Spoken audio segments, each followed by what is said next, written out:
नमस्कार दोस्तों, जय जोहार। मैं कौशल तिवारी और बिहनिया संझा में आपका स्वागत है। सत्ता की अपनी ताकत है, उसकी अपनी धमक है और उसके सामने कहीं कोई मायने नहीं रखता। तब यदि मोदी सरकार की बात है तो फिर उनकी धमक का कहना ही क्या है। सुप्रीम कोर्ट के निर्देश के बाद एसबीआई ने हील हवाला करते हुए जो आंकड़े चुनाव आयोग को भेजे हैं, उस आंकड़े में क्या फेरबदल की गई? क्या उनमें से कई नाम छुपा दिए गए हैं? यह सवाल इसलिए उठ रहे हैं सोशल मीडिया में क्योंकि इस पूरे सूची में अदानी और अंबानी समूह का नाम नहीं है।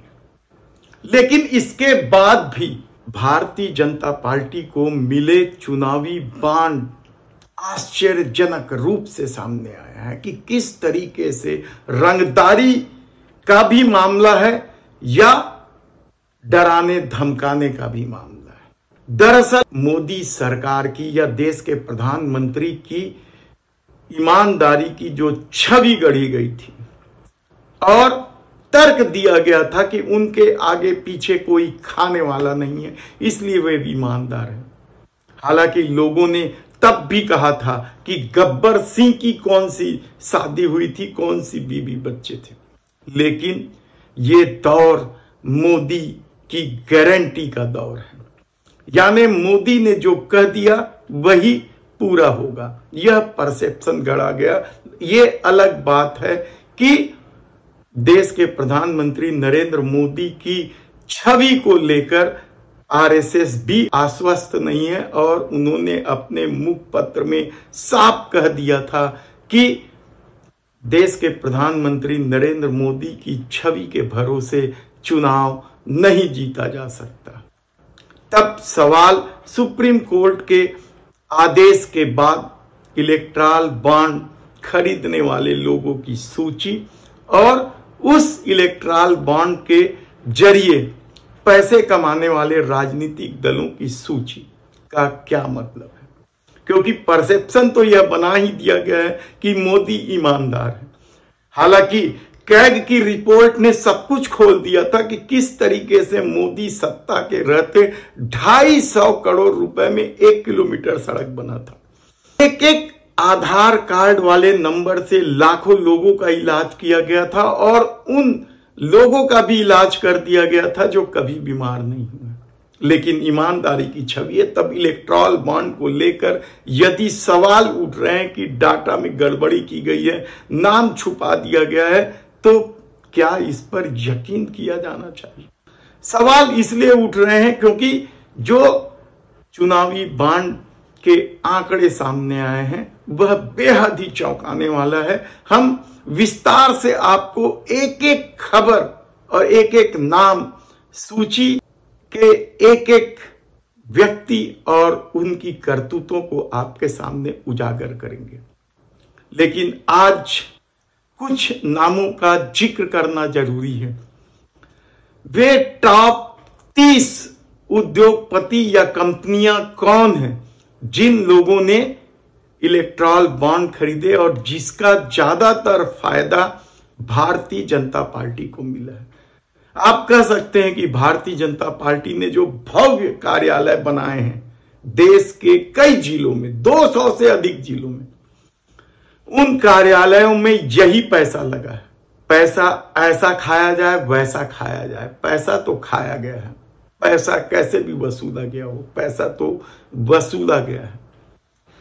तब वे कंपनियां कौन हैं जो टॉप 30 की सूची में शामिल हैं? उसमें आप अरबपति सुनील भारती मित्तल की एयरटेल का भी नाम ले सकते हैं। अनिल अग्रवाल की वेदांता का भी नाम है।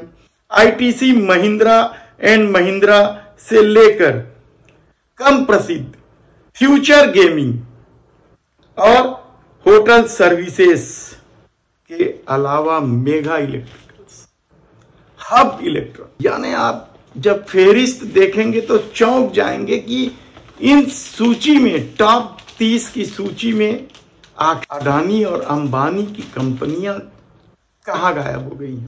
और बॉन्ड जो खरीदे गए हैं उसकी राशि थोड़ी बहुत नहीं है।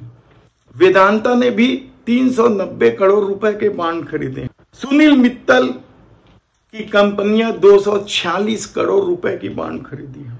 लक्ष्मी निवास मित्तल ने तो अपने व्यक्तिगत क्षमता में भी 35 करोड़ रुपए के बॉन्ड खरीदे हैं। कई बड़ी बुनियादी ढांचा परियोजनाओं से अनुबंध हासिल करने वाले हैदराबाद स्थित मेगा इंजीनियरिंग ले तो अरबों खरबों रुपए का बॉन्ड खरीदा है। और मजेदार बात तो यह है, मेगा ने जो बॉन्ड खरीदे हैं वह 12 अप्रैल को बॉन्ड खरीदे हैं और 12 मई को यानी 1 महीने बाद उन्हें करोड़ों अरबों रुपए का ठेका दे दिया गया है। 1460 करोड़ रुपए का ठेका दिया गया है उन्हें। लेकिन सबसे हैरानी की बात तो यह है कि पुलवामा अटैक जब इस देश में हुआ 3 दर्जन जवान शहीद हो गए और तब कुछ सप्ताह बाद पाकिस्तान की एक इलेक्ट्रिक कंपनी हब ने चुनावी बॉन्ड खरीदे। आप सोच सकते हैं उस बॉन्ड को भुनाया भी गया है। हम आज उन 187 बॉन्ड की बात नहीं कर रहे हैं जिसे भुनाए नहीं जाने की वजह से वह राशि प्रधानमंत्री राहत कोष में चला गया। लेकिन क्या वह टेरर फंडिंग का मामला था? कहना बेहद मुश्किल है, क्योंकि जिस तरीके से बॉन्ड खरीदा गया और जिस तरीके से राजनीतिक पार्टियां उन्हें भुनाई गई। हालांकि इस मामले में टीएमसी पर भी सवाल उठेंगे, क्योंकि जब बंगाल में विधानसभा का चुनाव था और जो बॉन्ड खरीदी बिक्री हुई इसमें टीएमसी दूसरे नंबर की पार्टी थी, कांग्रेस पीछे खिसक गई थी।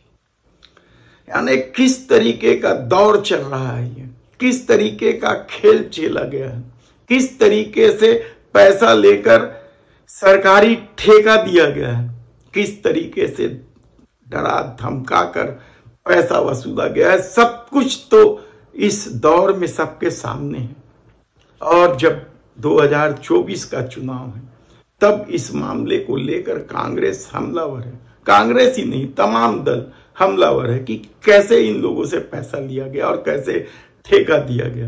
एक एक करके हम पढ़ते आपके सामने लाते रहेंगे। आज तो बस इतना ही समझ लीजिए कि इस पूरे खेल में सत्ता की ताकत की धमक साफ दिखाई दे रही है। और ऐसे में देश के प्रधानमंत्री नरेंद्र मोदी को जब हर हाल में 2024 का चुनाव जीतना है, तब इलेक्टोरल बॉन्ड की जो सूची और उसके करतूत धीरे धीरे सामने आएंगे, तब उसका असर चुनाव पर क्या पड़ेगा।